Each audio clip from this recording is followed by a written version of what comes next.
part 2 na ito. Kaya yun, yung mga kapatid ko, gumagawa ng ano sa akin, yung mga, yan, i-report ako sa pulis, i-report ako sa social worker, nang maliliit pa yung mga anak ko. Oh, tapos hindi naman napatunayan ng social worker na tama yung ano, di naman totoo yung mga sumbong laban sa akin na ano ako, na unfit mother, ano, tapos abusive na mother. Di naman aproban. Kaya nga sabi ng ano ng social worker, false accusation. At ang mag-accuse ka ng isang tao na wala naman katotohanan, may kaso yun. Kaso yun, hanapin nyo sa ano, sa Googles. Ano lang law ng Pilipinas, ng Canada. Hanapin nyo. Kasi naano ko yan eh. Nagtanong ako talaga. Nagtanong ako sa ano, sa mga nakakaalam ng law sa dito dito sa Canada. Na ano kasi ako, dati kasi hindi lang ako nagkikibo. Yun, hindi lang ako kaya kaya naanohan nila ako na ako ay ano, may ano daw ako, yung isa kong kapatid na pinagkukwento, sinisiraan nga ako kahit sa iba kong kapatid, sa iba kong sa relatives na ano daw ako, kung ano-ano daw ang ang sinasalita ko na walang katotohanan. Tapos nag-hallucination ako, nagde-delusional ako. Correction, yung ginawang iyon, hindi, kinuha, pinaris ako doon doon sa pamangkin ko, kay Gary. Kasi ganun yun si Gary. Kasi nga, dahil sa abuse nung pa lang sila, yung mga bata pa lang, sandali lang, na abuse. Nag-abuse si Clint noon, abuse sa Gary, si Allen, saka si John, yung anak sa una, na-abuse talaga sila. Kaya yun, nagkaroon ng problema si Gary.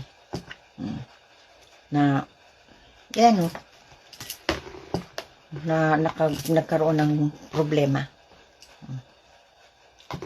Kaya, ay grabe. Tapos, pinaparis ako.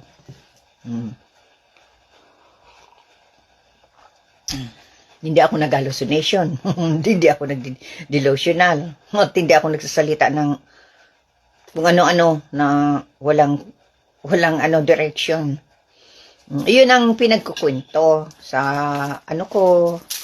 sa aking mga kapatid, na iba kong kapatid, tapos sa aking ibang kakilala ko, kaibigan ko, at pinsan.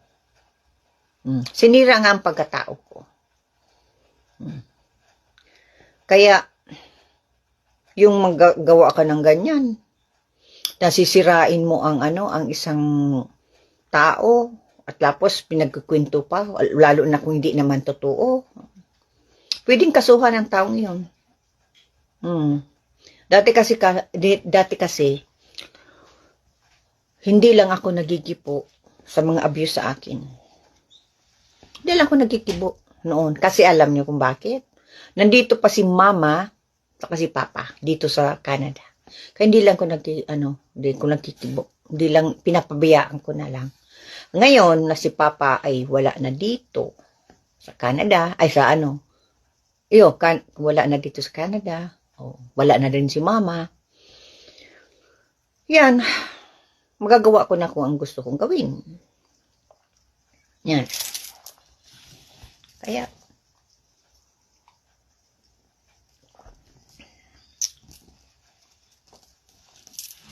may nagtatawag sa akin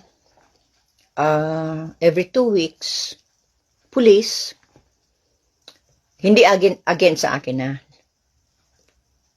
tungkol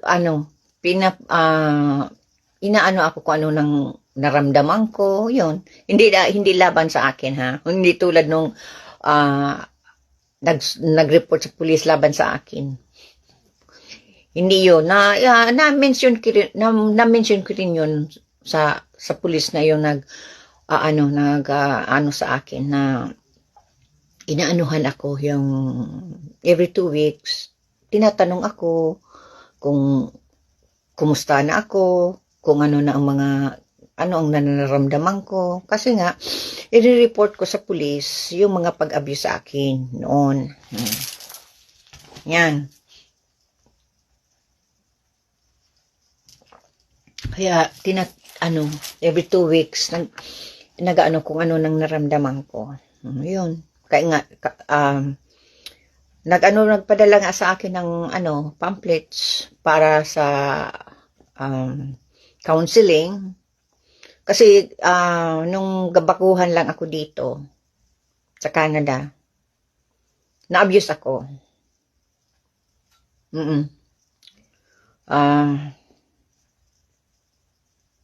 Kapatid ko man lang at ang una niyang asawa ang nag-abuse sa akin. Mentally, physically, at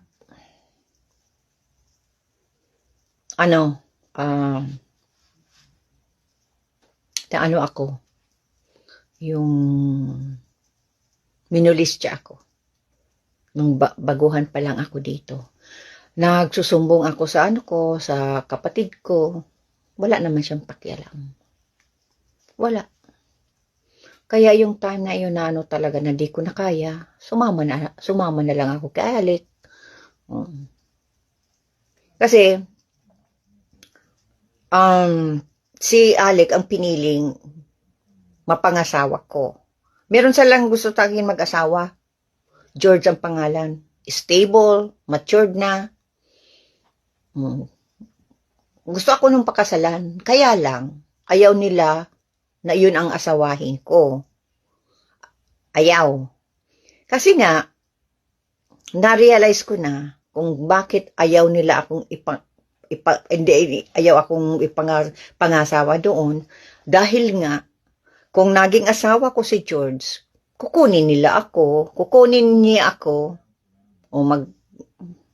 wala na silang katulong. Yun ang nangyari. Si Alec ang piniling pangasawa ko. Ay, bata pa rin si Alec no, nasa 20 pa lang. Hindi stable, hindi pa rin stable. Kaya na hindi niya ako makukuha. At meron pa silang katulong. Naging katulong nila ako ng maraming taon na walang sahod. Tapos, pigpapasabihan pa ako na kung hindi dahil sa kanya, hindi ako makarating ng Canada. Ilang taong ko yan na narinig.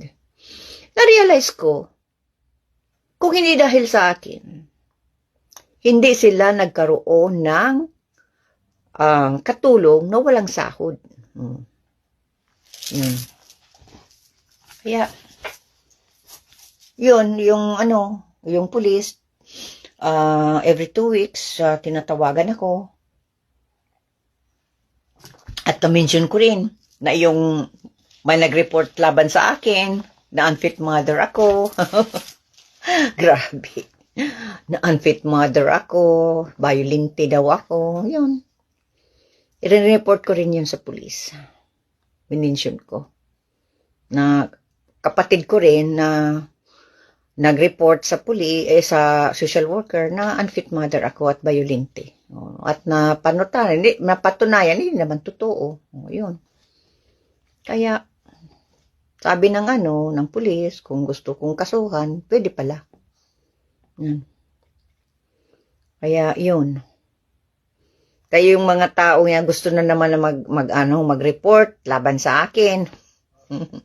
Na ako si Duby, ganito, ganyan. May record na ako sa pulis. Hindi laban sa akin. Protection sa akin. Yan. Kaya yan. Every 2 weeks, natawag sa akin na kinukumusta kung anong naramdaman ko. Kasi nag-report na ako sa pulis talaga. Yung mga ginawa sa akin nung panahon na yun. Nasa ano na yun, naka-record na. Kaya, dati, ano yan,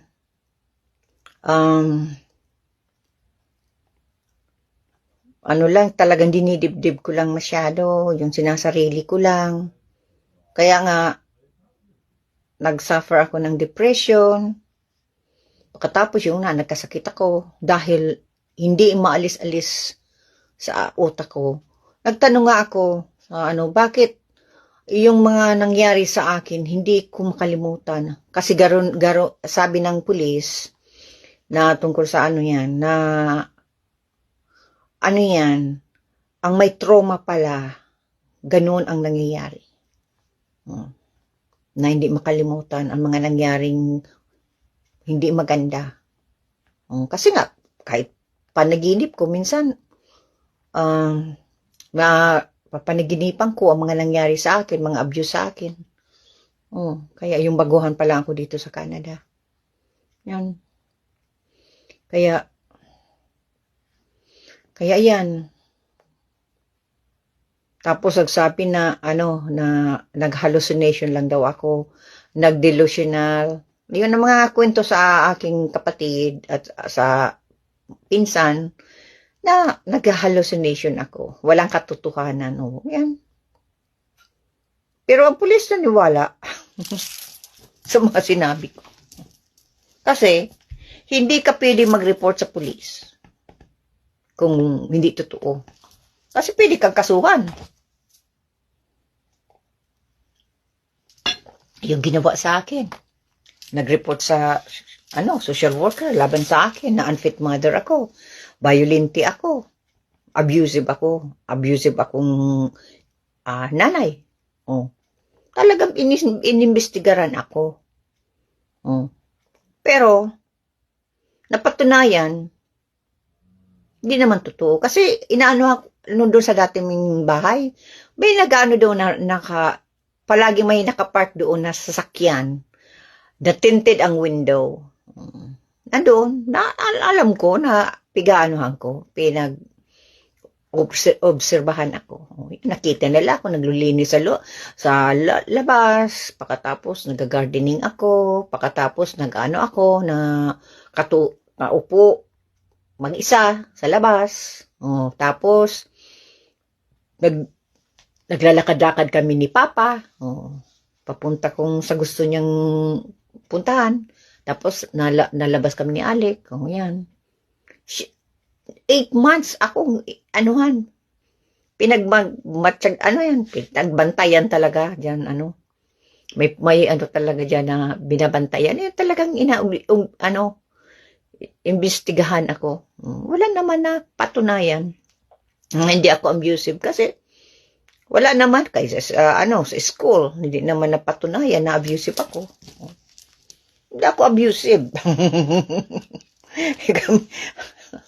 My goodness, ako ang pinanong abusive. Abusive na ako sa mga anak ko. Grabe. Kapatid mismo ang nag-report. Kaya, yung social worker dati, naniniwala. Kasi, pag kapatid, nag-report laban sa kapatid, ay pinapaniwalaan yan. Pero iniimbestigaran. Dapat tunay, hindi naman totoo. Kaya sabi nga sa akin ng social worker na nag-imbestiga sa akin, kung false accusation, wala namang kaanuhan, na pwede ako magdemanda. At i-close na nila ang file. At kung gusto ako magdemanda ako. Yan. Kaya, yung mga ginagawa sa akin na hindi lang ako nag-iimik, kaya ginawa akong tanga-tanga, sobrang abuse na ginawa sa akin. Grabe, hindi lang ako nagkikibo. Sarili kong kapatid, ipinapulis ako. Kasi hinihingi ko yung